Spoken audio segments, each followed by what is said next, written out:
So good evening, everyone, and welcome to Entrepreneurship 101. It looks like a great crowd tonight, and for those of you who didn't attend last week's lecture with Ian Telfer, it was really fantastic. We know it was a bit early for those that probably hadn't returned from their holidays because school was delayed, but I encourage you to watch it online. It was really, really inspiring. We're very happy to also give a shout out to some of our webcast watchers around Canada. We have a big group watching from Tech Southeast in New Brunswick, so we're really delighted to have them along with us enjoying the program from week to week. So tonight we are talking about market research and sort of identifying your market.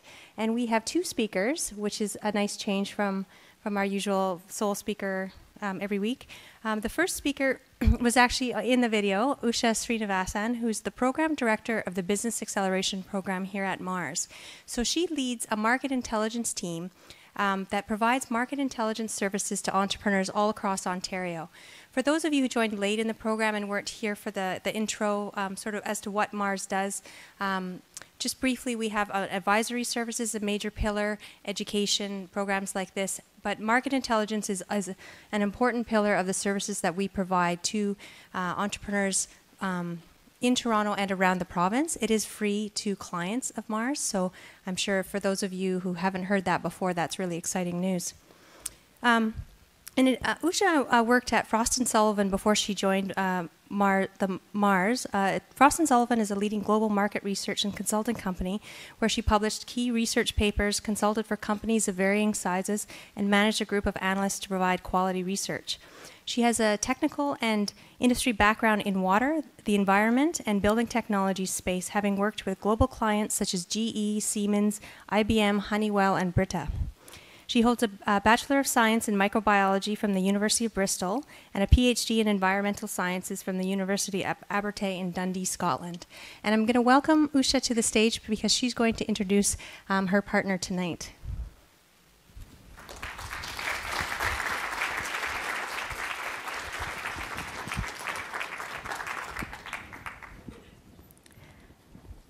Thank you, Carrie. Good evening, everyone. It's nice to see a big crowd on a cold January day. It is my privilege to introduce my co-presenter today, Dan Cahoon. And I've been told I've been pronouncing his last name wrong all these years that I've known him. But he corrected me today. It's a real true privilege to have him here because he has over 25 years of experience in the market research space, particularly in the customer research area. He's worked for 8 years in Nielsen. And currently he's at Frost & Sullivan, leading the global market research, customer research space. And come on up, Dan. We're going to do a tag teaming here, and hopefully we'll do that well. There might be a little, at some points, that we might lose the flow, but we'll try our best.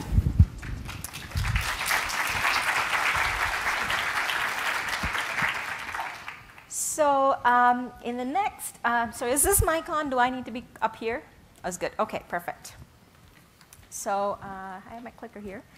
In the next 40 minutes or so between Dan and I, we want to give you a perspective of why should you care about market and customer information. As you, assuming a lot of you here, obviously, Entrepreneurship 101, you have some idea cooking up in your head, and you are thinking about how do I commercialize it? What do I need to think about? So hopefully we'll give you some insight into how to gain that information and how to use it. So let's get started. First things first, you recognize this. It's a simple product life cycle. It's nothing complicated.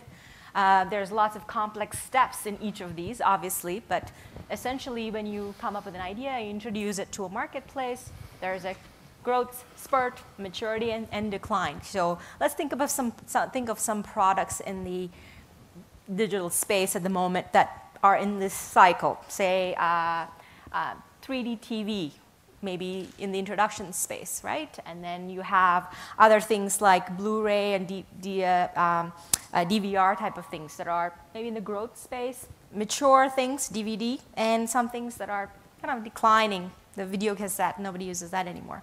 So just to give you a perspective.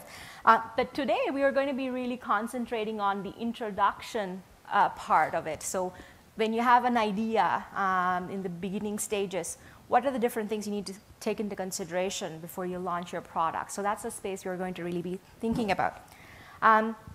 So why is this important?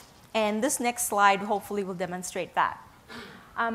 Most of the products that come online or new products that even large corporations bring online are not necessarily successful. So I'm going to let Dan talk about some of those products. You guys are probably familiar with some of these. Great, thanks Usha, and welcome everybody. Good evening. As Usha mentioned, I'm a career market research professional, actually about 30 years in the industry, and I've known Usha for 29 of those years, of course. I've done a lot of work for major multinational corporations on the consumer research side, and they spend a lot of time, a lot of effort, and a lot of money on researching new product ideas, who the customer might be, how to price it, how to package it, how to message it, how to communicate the existing of the product, and how to position it in the marketplace to win. But they're not always successful, even though they spend a lot of money on market research and other tools in the marketing toolkit. And these are a couple of examples. Some of them have become a bit of pop culture cliches, and you'll recognize a few of these. Maybe not this one, but this was an effort by Coors to launch a bottled water product. I guess this is an example of not really understanding who your target market is, because clearly their customers were looking for some kind of alcohol content in the product, and once they didn't receive it, they quickly rejected it. This is a very good example that's now become very much part of marketing history, the new Coke debacle, as it's now known. This is another example of a product that was, in fact, this product actually is one of the most researched products ever, to this day. The amount of money that was spent on market research for this product is just absolutely enormous. And I wish I had had a piece of that pie at the time. But what happened was, they focused completely on the product formulation, and they forgot about the emotional content of the product and how it interacted and how it connected with their customers. So they did a lot of market research, but they did the wrong kind of market research, if you will. And the rest is history. Probably nobody here other than me and maybe a few other unfortunate people remember this issue, but this was a battle a long time ago, kind of very similar to the Blu-ray battles of maybe just 5 years ago or so ago. Betamax and VHS. There was an actual other format, and it was actually superior to VHS.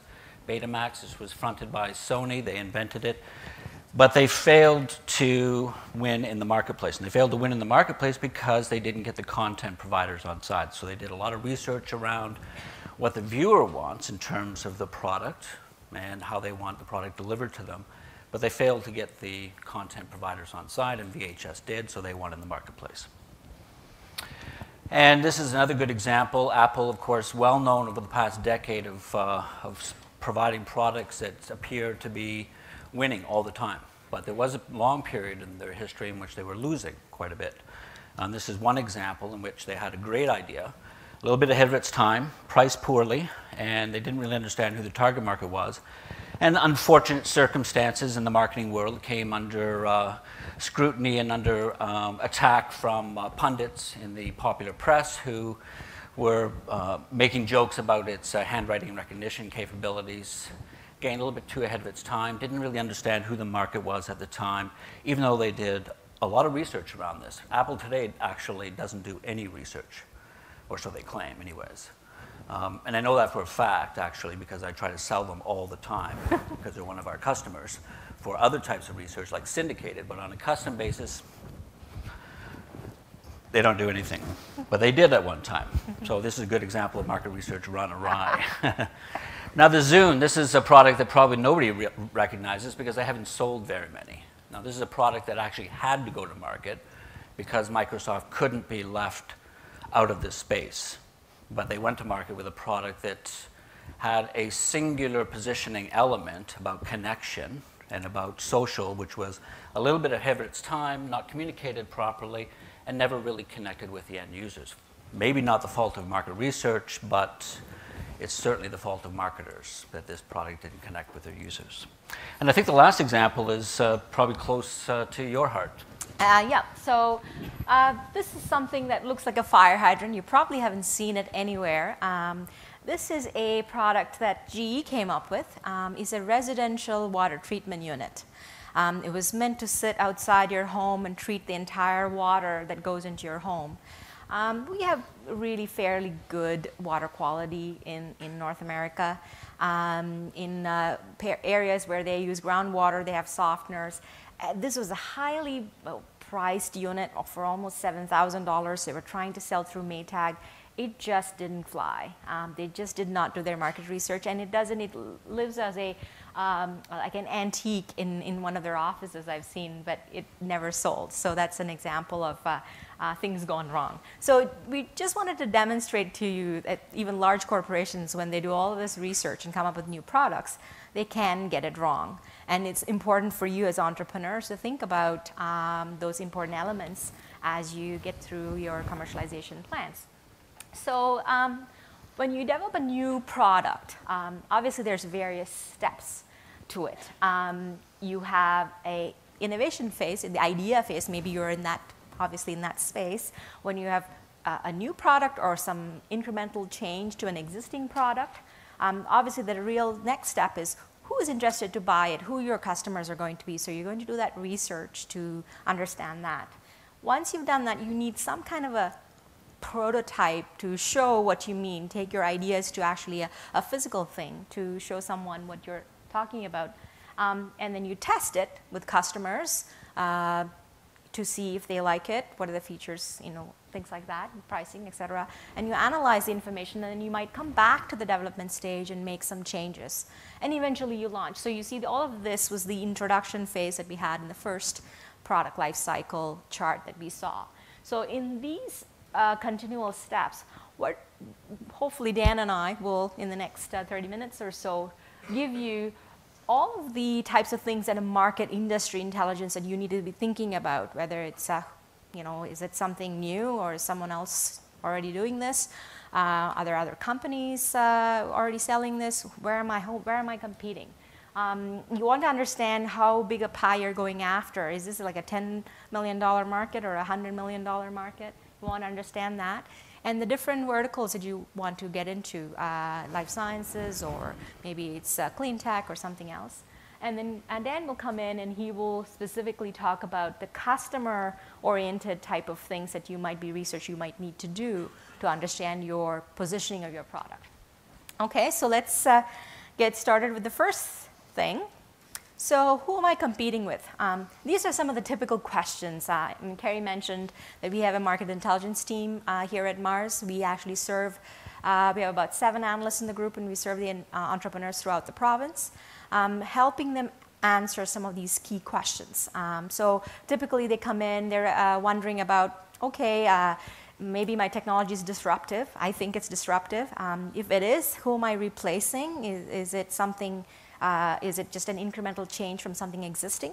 Who am I competing with? Maybe it's sometimes companies think they're competing with a GE and Siemens all of a sudden. Maybe you are, maybe you're not. It's because there might be another product line that's at a price point that you are immediately competing with versus a larger firm.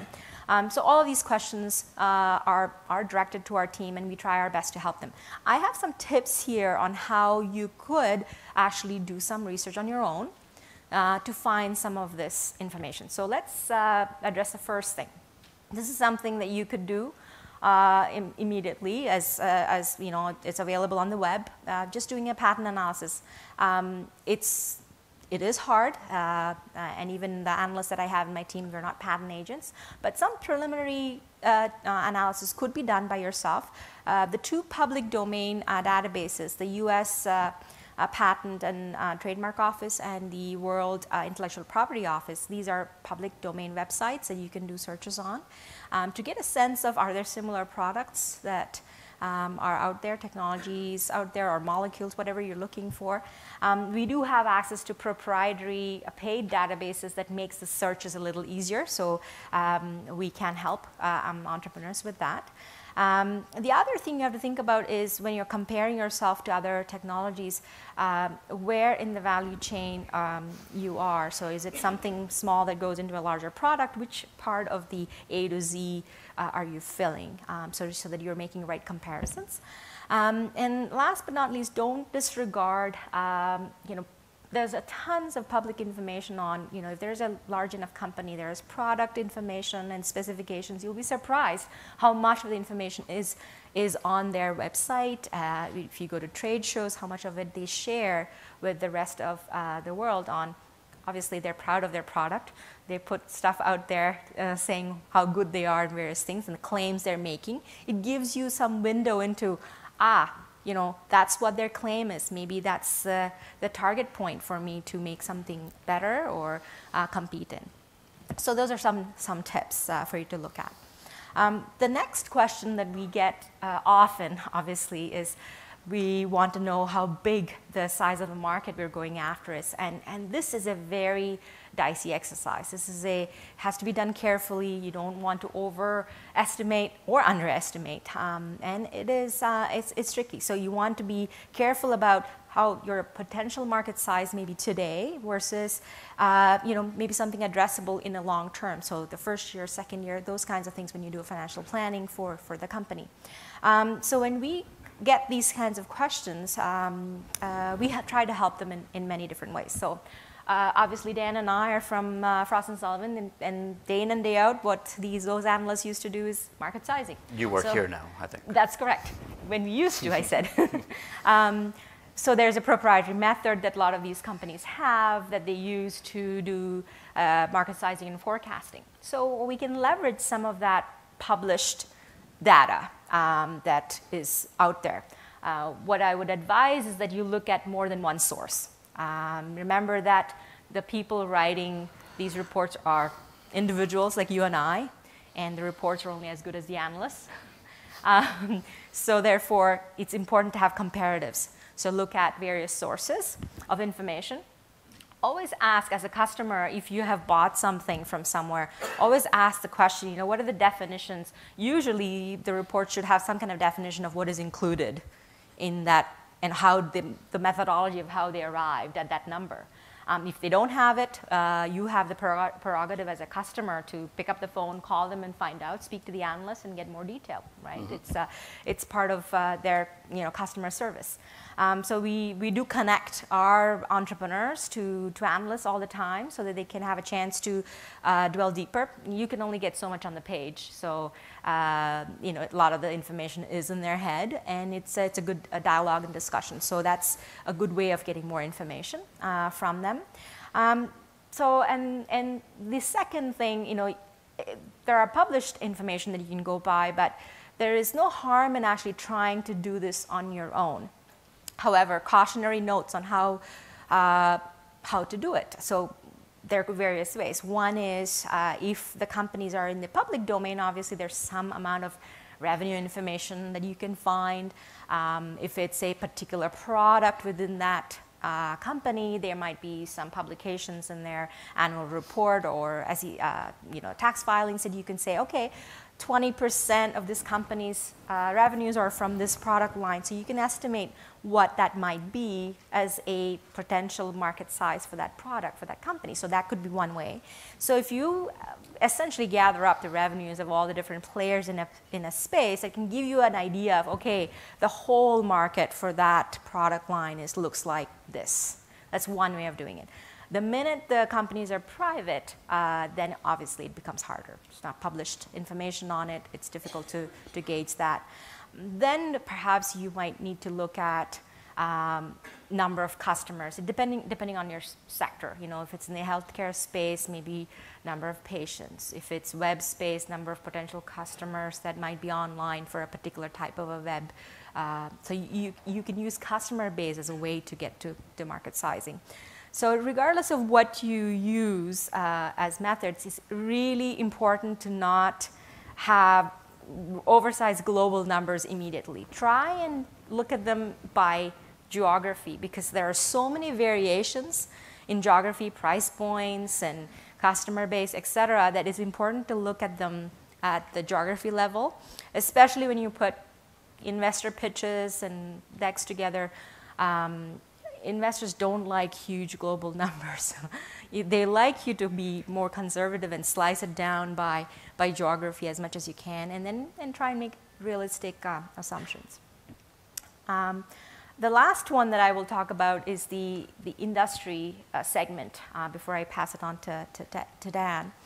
I know that, just by show of hands, let's see, people are interested more in the life sciences space. Whoa, that's very little. Okay.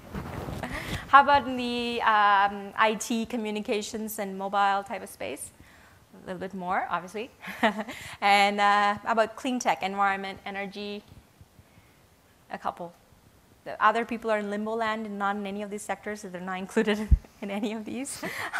And so regardless of which sector that you're in, today you might be thinking that you're selling into a particular space, but it might be relevant somewhere else. So for example, there might be a product that you, maybe it's a PCR, it's a DNA testing device for something that you have come across, and it's used in maybe for infectious diseases, and it's maybe traditionally sold to labs. However, if it was a product that was, obviously made during the 9/11 times, that could be relevant for some other type of testing in the post office. That's not your traditional customer, but maybe they would be looking at it. So it really depends on where the investments are happening for you to direct your different product lines. One of the other things that to remember is the barriers to entry into certain sectors might be less. So that might be an advantage. So maybe the regulations are not as strict in certain segments, so you want to direct your attention there. Versus, and the sales cycles might be different from the government to private. So depending on the industry segment, you can change where you sell. Maybe that's your first customer before you move ahead. There's a lot of attention in clean tech space and in the water space. I don't know if you've heard a lot of similar to the feed-in tariff program in the clean tech area, there has been a legislation in the water area. So there's lots of attention in that in Ontario, which is increasing momentum of number of technologies that are coming on board in the water space. So looking at where investments are being made in different countries, different regions, or in sectors can help you direct your ideas as well. Okay, so that's all I had to say before I pass it on to Well, let me just Dan. underscore something that you did mention, which was on the analyst community. I work for an analyst firm. Usha previously worked at an analyst firm. There are a lot of free sources available through analyst firms that you can track and follow. For example, look for an analyst who is covering your marketplace and follow them on Twitter. Can be a very good breadcrumb trail to what they're looking at, the kind of sources of information that they're gathering, because they're not gurus in the sense that they're not gathering this from thin air. They're actually following all sorts of different trails as well and gathering this information. So following them leads you usually to the source of their information. And if you can, back to the investor story side of things, if you can quote a respected analyst in the community, that just gives a little bit more oomph to your platform. Mm-hmm. And also a lot of these analysts, a lot of the big analyst firms allow their star analysts to operate blogs. Following those blogs is often another good source of information. And you know what? Just be bold and pick up the phone and call some of these guys every once in a while, because, or ladies, because they'd be more than happy to take your call, at least to tell you to go away. But it doesn't hurt. I mean, I take calls all the time like that. I'm not on the analyst side of our business. I'm on the customs side, but I know that my colleagues on the analyst side take those kind of calls, and everybody likes their ego stroked, right? So you do a little bit of ego stroking, and you can probably get a little bit of free information. So I would offer up that kind of advice as well. And also visit Zoltar. He's a very good source of information to the analyst community. I don't know how many people here are from Ontario originally, but there's a place in Bala, Muskoka, called the Balacade, in which they had this automatron in a glass box. It wasn't Zoltar, actually. That's from the movie Big. But you put a quarter in, and it was actually a lady, it was a gypsy. I can't remember what the name of the game was, and she'd push out a little card and it had your fortune or something that would lead you to great success. But unfortunately, of course, the real world doesn't work that way unless you're 11 years old. What you actually need to do when you have an idea is to get an assessment as to how that is actually going to work and whether or not it actually has legs in the marketplace. And that's called concept testing, and it could be at all sorts of different stages in the development of your idea, or your product, or your service. And I'm assuming that I'm not going to get commissioned with a $100,000 research project tonight. Is that correct? Or it would really make my month if we could. But so what I'm going to do is I'm going to talk a little bit about what the big corporations do, who put food on my table, and give you some ideas, some hints as to best practices that you can use, because there are some fundamental things that you need to be aware of, some rigor that needs to be attached to whatever you're doing. In the research community, there's no such thing as quick and dirty. In fact, those are bad words, because dirty implies that the data is no good, and quick means that you didn't apply the appropriate rigor to the methodology and to the process to begin with. So there are some things that we need to follow if we're going to try to do it efficiently in ourselves, or maybe our small circle of advisors or what have you, or small community of interest that we have around us. And I'll try to pepper my talk with some of those ideas. So back to this slide and what this is about. It's about understanding whether or not there's an actual marketplace for your idea. So the concept could be as simplistic as just an idea described on paper, usually called a concept statement. Or it could be more fully formed, like some kind of a prototype device that is actually working, because you want to assess usability in addition to discoverability and all sorts of other aspects of the product. It could be some kind of a schematic, a flash program that allows you to demonstrate the features, something that gets across to the potential end user, the potential target market, what this thing does and the benefits that it actually provides, without giving the whole story away, of course, because you're not trying to, in the research world, they say leading the witness. You're not trying to feed them the answer so that it just reflects back to you and you go, wow, look at that, everybody loves me. That's just not the case. In fact, everybody will say they love you, and that's called, press the button again, that's called a halo effect, because what happens with new ideas is, and everybody knows the old adage in advertising that new sells, right? New tide. There's always a new tide. Every 6 months there's a new tide, because new sells. Because there's a certain element of discovery and, oh, I've got to try it, and challenge even around newness and around new things. And people really like new stuff, and they like to try it out and play with it. And marketers, of course, know that. And the problem when you're doing research is that often what you're picking up is that halo effect associated with the newness of the product, not necessarily the utility of the product itself. So a lot of products fail, back to that original slide, which is a bit of comic relief, but there's a lot of truism there as well. A lot of products fails because marketers fail to pick up on those ideas, that it's a good idea, but it's not a great idea. And the target market maybe was the wrong market, and they really liked the idea behind it, but they weren't really willing to buy the thing. So the rigor that we need to attach to that then is to communicate the idea, the features, the benefits of it, without actually advertising it, if you will. So let's say we just have a simple concept statement of this product does this, this, this, and this. So we're not trying to say this product solves world hunger and can put a man on the moon in 60 days. No, we're just trying to provide the benefits. It's a potential snack product that fills that void between lunch and dinner. It doesn't really solve world hunger. So we're trying to just portray what the basic features of the product are without actually selling it to the respondents. The sample that you would choose to do research, no matter how large or how small or how efficient, let's call it, to use a Toronto word, efficiencies, of how efficient the approach that you use, we need to test our product, our idea, with an audience that we think, and I'll talk about this in a second, we think resembles who the ultimate buyer of the product is going to be. So Usha's done a lot of legwork already for you in helping to understand who that target market is, and maybe you're going after a subsegment of it because a particular feature list that attracts this group of consumers or customers that you know are frustrated with this aspect of the product category. Whatever the case might be, you've isolated a specific target market.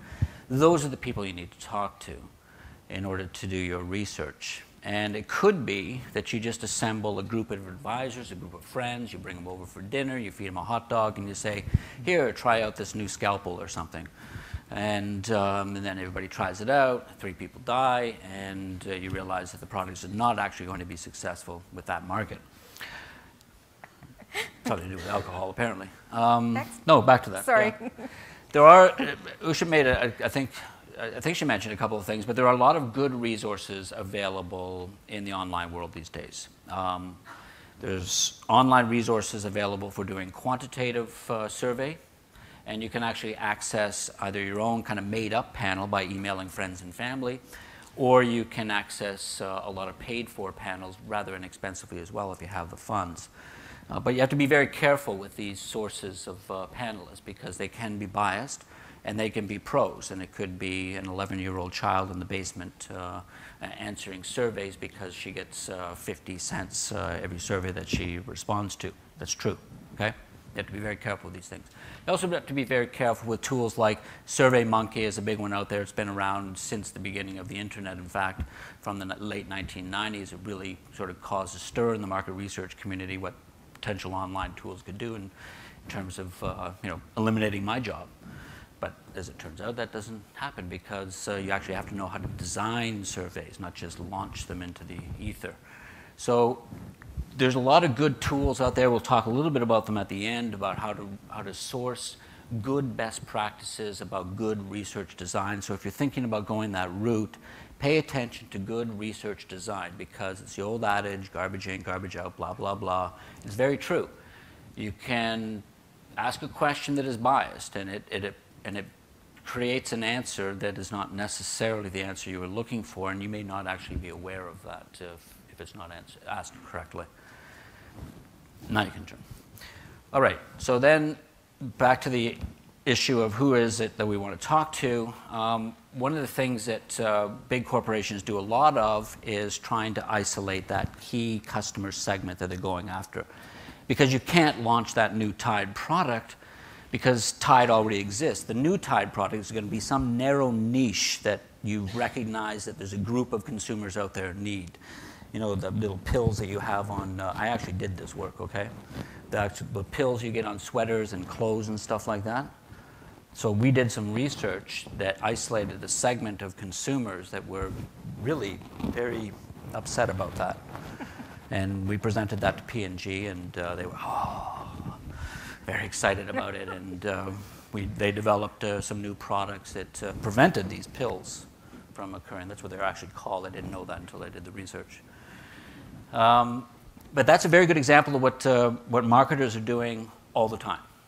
They're isolating bits and pieces of the marketplace, and they're targeting products and messages to those bits and pieces, because they can't be everything to everyone, right? And nor can you, so you need to isolate who that target is.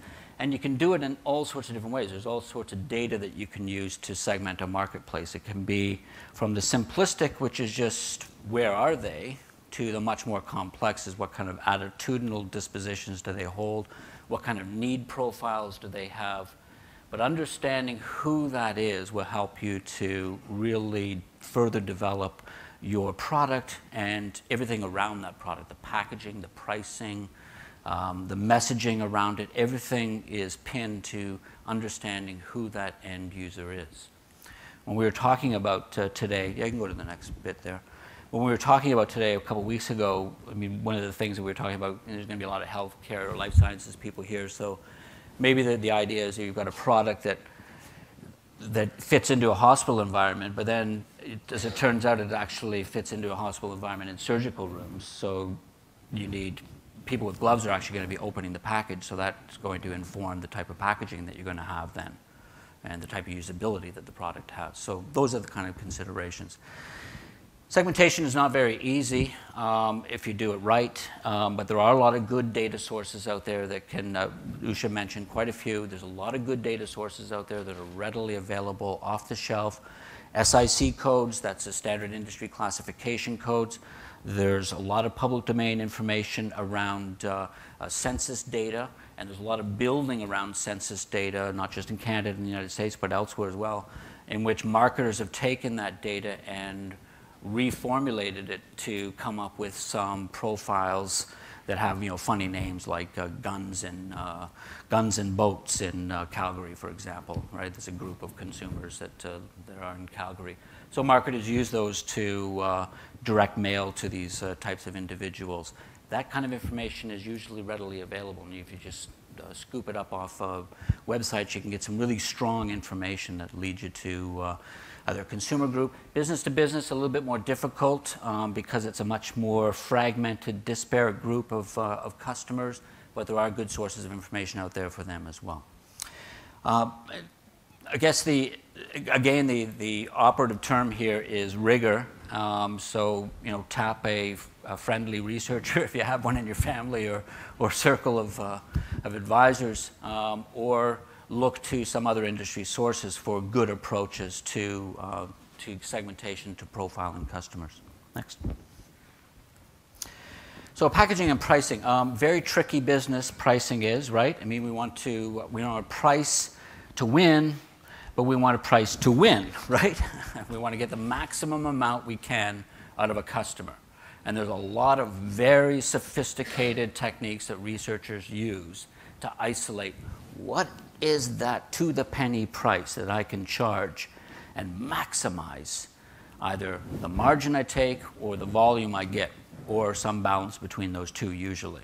And the question is usually just as simple as that. Do I want to maximize for profitability or maximize for volume? And what it is that you want to do is up to you and your idea, of course, but the techniques are the same. You want to try to find out what people would be willing to pay for. You want to also isolate what features and benefits they are most willing to pay for, because that will give you some clues later on as to how to position the product. Whoa, I always thought it was this benefit that was going to be attractive, but it's in fact that everybody's gravitating to this benefit. That's what I should be talking up in my collateral materials or my PR efforts, or when I talk about the product in a sales pitch to a retailer or a distributor, I should be talking about that benefit, because that's the one that's going to be really resonate with the end user. The packaging side is a lot more difficult. There's a lot of good professional houses out there that do packaging work and advise on packaging. There's a lot of good online resources as well. Go to the next tick. Yep. But it's very difficult to research packaging, because then you get into whole different areas of the sciences around usability and discoverability, and these are very, very sophisticated areas. But there are some, like National Research Council, for example, does a lot of support in the audio community in offering up its facilities for testing various products for audiophiles. There's all sorts of other government resources that can be tapped for packaging and for usability. It used to be, when there was a Nortel, that they would even offer up their fantastic usability labs. I did a tremendous amount of usability experiments with what used to be called BNR, Bell Northern Research, way back when in the 1980s and 90s. And they had just fantastic usability labs in Canada. And they brought in customers all the time and watch them and observe them and test them, how they pushed that button and how they answered that phone, and how they took a call if it was an attendance station. All these sorts of things went into the usability of a telephone. So the device that we see, and all the devices that we see, the devices that we have on us, have been tested, usually exhaustively, to come up with a design and a form factor that is best suited to the end user, and that's a very sophisticated science indeed. But there are resources out there to access it. But probably the most important issue for you guys is around the pricing side, and that's a little bit easier to tackle. But it requires, again, that rigor, right? I mean, you really need to approach it with an idea that, or a design idea that, research design idea, that will stand the test of of consumers or customers' reluctance to pay anything for anything, right? Or how much would you be willing to pay for this great feature that you said you liked? Nothing? No, okay, well, if you had to pay something for it, what would you pay? I don't know, next to nothing? So, you know, there are techniques to get at that information. I mean, people will generally tell you what's called yay-saying, what you want to hear rather than what they actually think as well. You should be aware of that.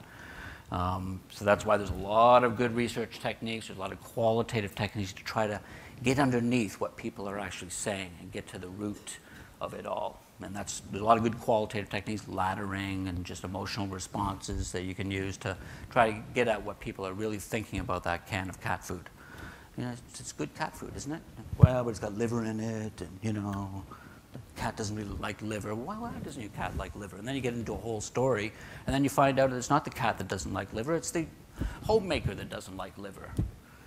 Anyways, that's another story. That was another research project. Okay, so now you're at the gate, you're at the starting gate, and you have a product that's nicely packaged, perfectly priced, and now you want to message this thing to the world, and you want to communicate its ideal characteristics to that ideal target market that you've identified. This is a bit of an example. I have some advertising agency background in my career, and we did a lot of work around positioning, messaging for our clients, and I was working at Cassette at the time, clients like Bell and McDonald's, small marketing companies. And the things that we would do would be to what we called getting into the glass vault, which was just to isolate everybody and come up with all sorts of ideas around what this product is all about and what we want to say about it, and then look at all the other research that we had and then generate all sorts of hypotheses and then go out and test these. We'd build out what are called ripomatics, which are taking bits and pieces of other commercials and putting them all together. So you've got one that looks kind of like the commercial idea that we have, and then you go test that, and then you go out and do some storyboarding and you test that. And of course, you can't do all of that unless you're Bell or McDonald's or BMO. So what you want to try to do is, through this whole process, is that you've been getting information about what is it that is attracting people? What are the key benefits that I need to communicate to people? What's really resonating with them? And there it is. There's your core message right there. But you have to reflect that against what your competitors are doing as well. Is it a copycat message? Is it complementary? Is it contrary to what the category actually speaks to itself? So, you know, if you have a fast food product, you don't want to talk about something that's, you know, slow and just like mother would cook on Sunday afternoon. It's a fast food idea. I mean, that just doesn't work. It's contrary to what the product category is all about. So it has to build on the product category and everything that's in that equity platform already, but it has to offer something new. Has to differentiate itself from the competitive set. And you've developed that understanding. Just click there. And again, I mean, the key issues here are really understanding those purchase drivers, and then using some of the resources that now you've developed and developing some communication testing. Now here, it's actually a lot easier to do small-scale communication testing, say with a circle of advisors or circle of family and friends or a circle of acquaintances, and stay kind of arm's length from all this. Whenever I talk about, you know, bringing in a small circle of individuals in your sphere of influence to help you with some research projects, you have to stay arm's length from it. Maybe elect somebody else that you're partnering with to do some of the facilitation of a small-scale qualitative focus group, for example, because you're too close to it. And the things you say actually can bias the response from individuals. Plus, if you know some of those people that you're doing some research with because they're in your circle of family and friends, they don't want to hurt your feelings, right? I mean, they're not going to say, you know, this product really sucks. So you want to kind of step back from it and not even be in the same room. That's why if you've ever been to a focus group, you've seen that either in the front side or in the back side that there's a partition. It's a one-way viewing mirror between the observers and the respondents. And there's a reason for that, because the marketers would kill the respondents because the respondents are talking terrible about their ad campaign or about their product idea. And in the back room, of course, they're all drinking champagne and eating steak dinners, and the 1% in the back room, of course. So I think that's it.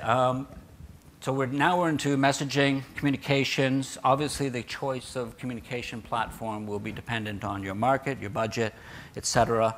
But that will that will naturally fall out of an understanding of who your target audience is, who those segments are that you're talking to, because you will understand what source of information they are using to make a purchase decision, how they're accessing information about new product ideas, et cetera. So those are the platforms that you want to use to communicate to those individuals. Okay, great. Thanks, Dan. So lastly, I know this is a lot of information in a short period of time, but essentially what we wanted to convey to you was that regardless of what sector you're in, what space you're in, it is really key, really important to understand your customer, the market you're going after, the industry you're going after, because all the passion that you have about your product has to also come in the research that you do about your product, so that you're not setting yourself up for any failure. I love this picture of a boombox in a shoe, which you obviously don't see anymore or see at all, because it wasn't obviously thought through very well. So whether you make a decision of, okay, yes, I'm going to go ahead with this, or no, you need to make that decision with sound information. So a couple of things that we wanted to mention. It is very key in this information age to be really on top of your game.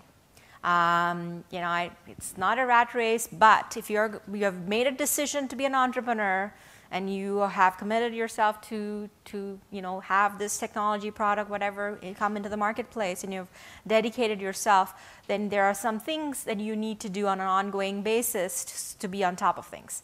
These are no-brainers, but sometimes it just falls on the wayside. One is industry events. There are certain industries where you've got to show up at every trade show or industry event to mingle with other people who are in that space. It's tremendously valuable because you'll see your competitors there, future competitors may be there. You will get to speak to other customers. You're getting so much of all of this customer information. You could be getting that live by just walking that trade show and speaking to individuals in that place. The other, simple things, I know we are just bombarded with information these days, but there are some key journals or newsletters or trade magazines that you should be subscribing to and reading religiously online, whatever it is. So make that commitment to do that. The other, we talked about analysts. Dan said, yes, you can pick up the phone and talk to analysts. A lot of them have their own blogs. You can actually, the different vendors that publish in the market research space, you don't need a subscription to see what type of information is being published, right, or to see who's writing what. So you can go on to these websites and search and see who's writing what. Give you a synopsis of the topic. Exactly. So you can track, don't stalk them, but track the blogs that these people are writing, and then send them we have encouraged our entrepreneurs to send press releases of various new things that's going on in the company to the analysts. They might choose to write about you. They might choose to publish about. Of course, if you contact Frost & Sullivan, you'll receive a never-ending stream of sales messages offering you our services. Don't give us your real email address. Yes, fake There's it. a clue. So that's a way to keep in touch. Like Dan said, they do speak with a lot of people all day long who are in that space, and you don't have that time, or you or I don't have that time or luxury. So tap into their knowledge in that way. And then did you want to comment on the last one? Yeah, this first one here, the MRIA, that's the Canadian Association of Market Research Professionals. I'm a member of it, have been all my career. The vast majority of market research professionals in Canada are a member of this association, the number of about 2,000 individuals. They have a lot of good resources online, MRA whatever the French equivalent of MRIA is, .com, and just Google MRIA. And they also have, for those students in the room, they also have very attractive student rates, and they often have some free events as well. You can go in there and go, hey, I'm doing some packaging research, how would you ask this question, that kind of thing. just networking with these individuals. It just gives you access to a skill set that is just not readily available if you don't have the money to pay for it, because it is, it's a very costly prospect to do very large-scale market research. And then there's other global, SMR is probably one of the leading organizations around the world. It's a European organization, but it's very much a leading light. MRA is the UK-based equivalent, also a lot of good free resources there. They have a lot of published material online as well. A lot of it's technique-based rather than information-based, so if you're looking for specific techniques, they have a lot of book reviews if you're looking for access to various publications, as does the MRIA. And you could even tap MRIA, the board of directors, which is made up of community members, professional researchers, for their favorite books. If you follow any of these organizations through LinkedIn, you can always subscribe that way, and there's a number of different user groups on LinkedIn that specialize in market research as well, and there's often lots of good conversations that begin at this kind of level, which is, I'm doing this, how would I do that? And then all the researchers kind of pile on, trying to outdo each other with advice and whatnot. So there's lots of good material out there. It's a tsunami sometimes, for sure. You have to pick and choose, I think. Be careful what the information that you're choosing are from some credible sources, so that you know that you can rely on them. That's all we had to share with you this evening, and we're happy to answer any questions if you had any. And that's it. Have a good evening.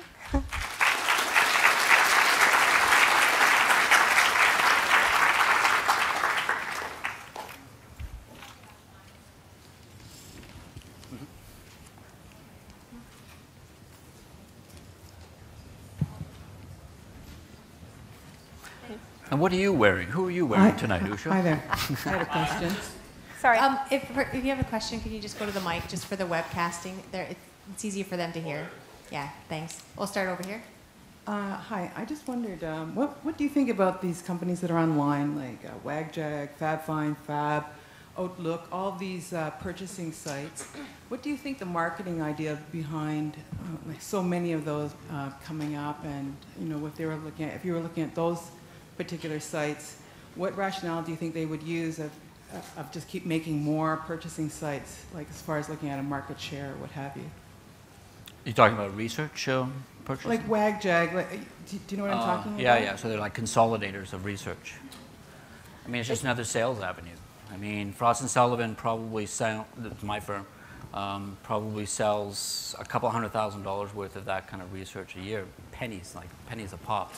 So they might sell a chart out of one of our reports for $5, for example.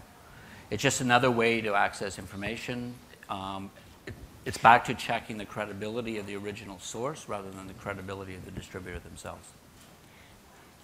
So are you talking about aggregators of information? What I'm saying is that if you had any thoughts on the rationale of how many, there are so many of these companies coming online now, and everyone just keeps making another one and another one. Is it like, I can't really see what's the rationale of all these companies making another company. They're very cost efficient to run, and it's all gravy once you've set it up, because you're distributing, you're aggregating other people's work. Frost & Sullivan did all the work and put the investment into preparing these reports, or Gartner or Forrester, and all you're doing is reselling it. It's pretty easy. There's no cost for them to Any industry has these kind of aggregators now. There's a company called GlobalSpec. I did some research for them, in fact, on the same idea, which is, here's some products that we have based on search, because what they're selling is search results on their aggregation site, right? Okay.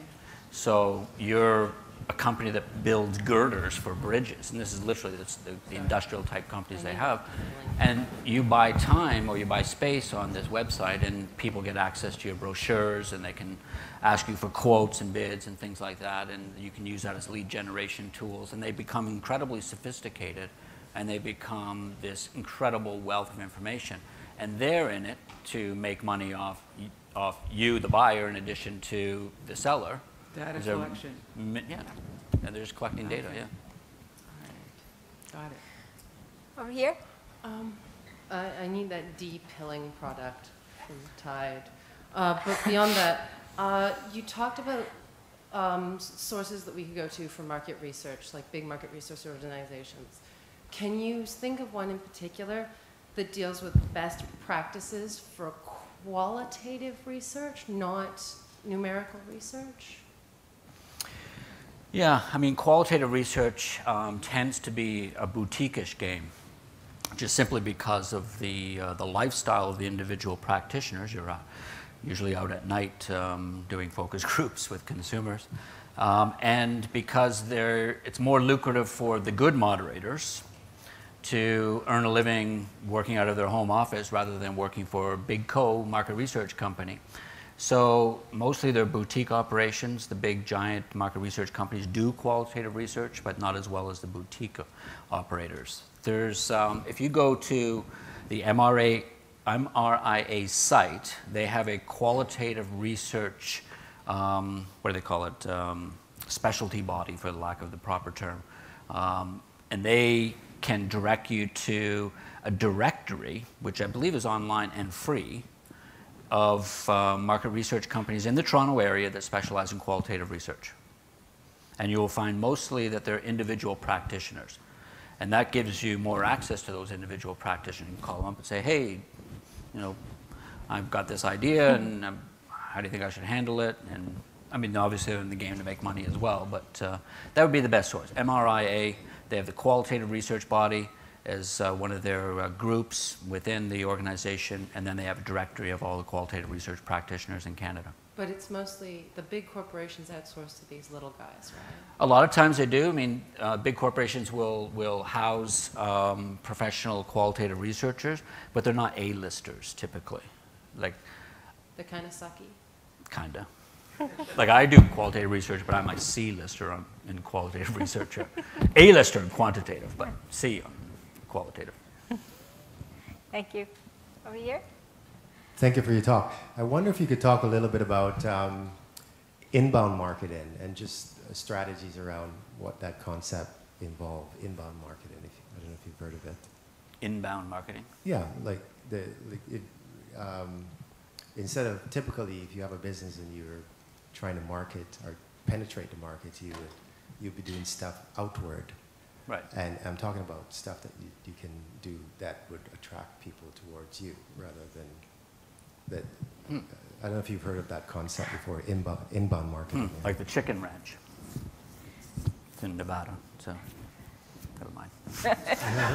Over somebody's head. In our Like a casino. How's that? in our sales lecture, which is in April, I think we're going to have both B2B sales and consumer marketing, which will cover some of that stuff. I think it's maybe a bit more that lecture. Okay. Maybe. Yeah. I think the approaches are very similar. I mean, you're trying to establish a message in the marketplace. In this particular case, you're not pushing the message, you're trying to pull with that message. Right. Is that the idea? Right. Yeah.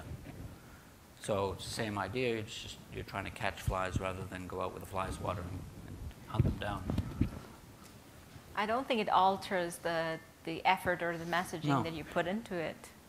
No, In it's either a different way. approach, different tactics, yeah. Yeah. Okay. Okay. Back here.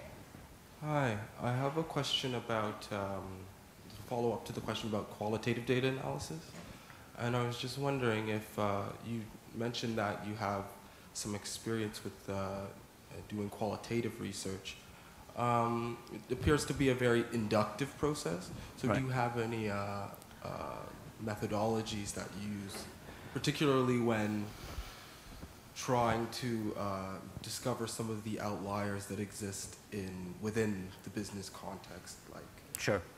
Yeah, there's a lot of methodologies. It's very difficult to extract meaningful data from individuals for a lot of reasons. The yay saying that I talked about before, the tendency for people to tell you what they think you want to hear rather than what you really should be saying. It's like being a parent, right? So there's techniques like laddering, for example, in which you start at a low level of, you buy a product because it tastes good. Then you start laddering up into what really is driving that purchase decision. Because there's an emotional context regardless what the product category is, there is an emotional context you bring to purchases and to consumption all the time. Everybody does. I don't care what you're purchasing. If you're buying a girder for a bridge, there's an emotional contact with that. Maybe it's a relationship that you have with the organization. There's a safety aspect to it. You believe the steel in that girder is safe just because of this, this, and this. So you have this notion in your mind that's not borne out by any scientific data. You have a connection to a particular brand. You have an emotional connection to the things that you wear on yourself as a badge. So you're trying to get into that, what really resonates, what really drives the purchase, because that's the most powerful thing for marketers, because we don't want to sell new Tide that gets those pills away. What we're trying to sell you is the idea that if you walk out in public with those pills on you, that's bad. You're not going to get a date. You're not going to get laid tonight. I mean, you're not even going out for dinner. And it's just bad news. So it's the emotional content. You don't want to see me. I got to buy that product. I just can't, you know, I love this sweater. I just got to get these pills off. So do you know any researchers that practice ethnography, like in ethnography? Yeah. Yeah, there's a lot of good researchers. A lot of the big houses have ethnographic research groups. Probably the most famous individual in the Canadian context, whose name, of course, escapes me at this moment, but he worked for the Royal Ontario Museum. He's written a number of books. He really kind of championed, in the Canadian context, ethnographic research. But a good source of ethnographic research would be the UK. In the UK, researchers have a long history of being very much observers of consumer behavior, going into the house and looking into the pantry and seeing what's on the shelf, and sitting down for a meal with the family and listening to the crosstalk and how they share the Campbell's soup and what their reaction to Campbell's soup being served tonight instead of mom's homemade soup is, and all those sorts of things. That's ethnographic research, just observation of kind of the Jerry Seinfeld of research, just observation. Thank you. All these references that are not getting any. Are any questions on Yeah, that? we'll take the last two questions and then we'll wrap it up. Thanks. Okay, so once you have like primary data and you have those like data points that you can, what are some best practices or resources that we can use to sort of analyze that and get some good insights? Well, let's see. There's a lot of good charting resources online, and there's certainly no shortage of good advice. I mean, I would, you know, there's some interesting places to start with. I don't know how academic you'd want to get into it, but there's some obviously good best practices associated with the visual display of information. What you're trying to achieve is getting across what the message from the data is. You're not trying to pretty it up. You're not trying to disguise it in any way, like, for example, using 3 dimensions on a bar chart. Okay, what's the third dimension mean? Nothing, but it looks good. Okay, well, that's a data point then. Keep it out. Keeping it simple, focusing on the data, keeping the colors simple, no pretty pictures embedded in a pie chart. Keep the pie chart together, don't explode them. Keep it simple, have the data labeled nicely. Those are the kind of best principles that any market researcher would use. There's some very good, very basic resources. Again, I would encourage you to go to the Canadian Research Society site, the MRIA, good resources, kind of research 101 stuff to higher levels. And they've got actually some good courses too around from basic to more advanced analytics, because once you get into larger data sets, then there's all sorts of wonderful ways you can spin that data and make it tell tales. And that's what good market researchers do, is they take that data set and they make it sing, right? They may really do something with it. Some kind of multivariate analysis to really make the thing come alive. If you're trying to deliver a message, one of the most effective ways to do it is to do it like a storyboard, and then have the data underlying it to support the storyboard. So it's, you know, the idea, I did a presentation today, it was on trucks, of all things, trucks. Trucks in Brazil, as a matter of fact. So we had this trucker from Brazil in the background, breaking my rule about no pictures, but it was all text on top of it. And we just layered in these data points on top of it that was trying to tell our tale about what makes this guy tick and why we should be selling our engines to this guy and how we should be positioning the engine to get his attention. And then the data behind it tells, here's the proof. 30% said this, and 60% said that, and 72% didn't say that. That's pretty boring stuff, right? So we're just trying to storyboard it, get the actual story that you're trying to create, and then have the data underline that rather than just reams and reams of data. I don't know if that helps. Last question from this side. Hi, question for Dan on product concept test. Can you give me some guideline to design a meaningful product concept test, especially to capture also the emotional contents? Okay, is this a consumer or business-to-business product? Two-side model. Payer is the B2B, end user consumer. Got it. Okay. So you want to get the emotional context from the consumer because the payer wants to understand that if they're not providing this service or product, they're going to be breaking the hearts of little children. Yes. Yeah. So, I mean, there's two different approaches you need to take. One is a very pragmatic, rational approach with the payer because the payer has a different set of needs and requirements. They want an efficient and effective product based on their terms. So you have to prove out those characteristics. So for them, it's gearing up a product test that establishes that kind of efficacy, which is, see, you use less of it. For the consumer, it's about things that are frustrating with the current product category. It's painful, it's intrusive, it's cumbersome, whatever the case might be. I did some work for a product in the diabetes space, which was connected to the smartphone. So you have an app on your iPhone, and then you can have this device now. It's all, you know, all these great things, painless and all that kind of stuff.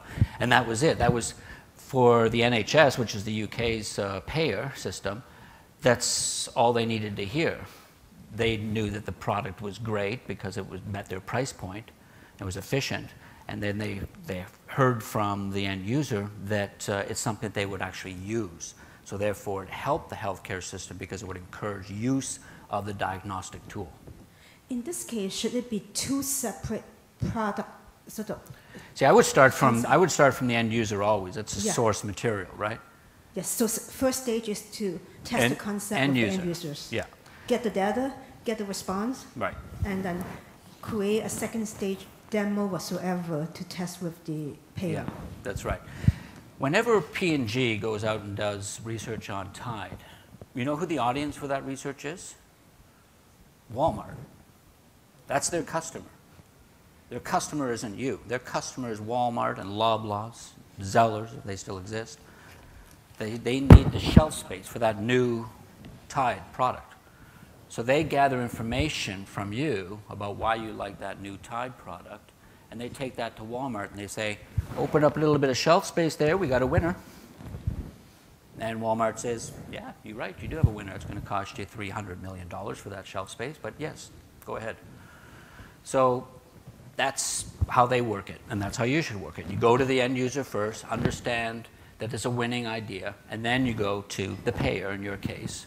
So focus basically on the end user's frustration. Yeah. That's great. Thank you. Yeah. Or need. Yeah, or need, yeah. Or their gaping neck wound, whatever's what they need the most. So thanks so much, Dan and Usha, for that great presentation. We love hearing you in tandem.